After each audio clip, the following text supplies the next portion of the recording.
Gailīši un vistiņas nav Mārtiņdienas maskas.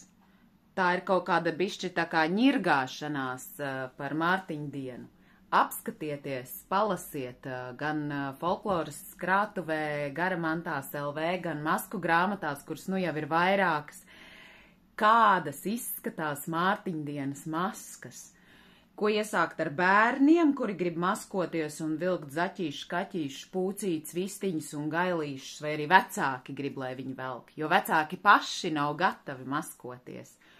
Nu, es nezinu, izdomājam, kā marketizēt šo pasākumu, ko dara bērni, jo bērni maskas nevelk vispār latviešu tradīcijā.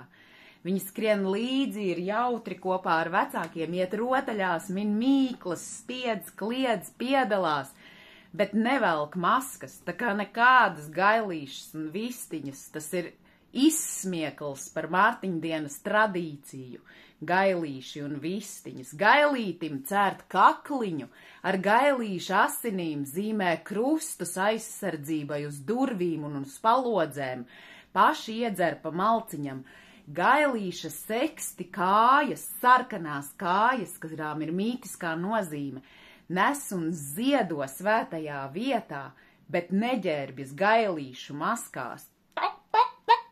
Nekādus gailīšus Mārtiņos.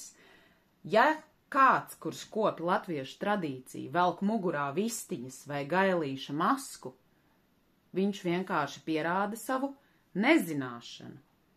Vai arī varam pat teikt stulbumu. Stulbums gan latviešu valodā patiesībā vārds nozīmē akls, stulbs ir akls, tātad viņš ir nedaudz akls. Viņš nav pamanījis, nav apskatījies, nav redzējis, nav varējis ieraudzīt to, par ko ir Mārtiņdienas tradīcija. Tā kā šādas te un visādas līdzīgas variet mest miskastē.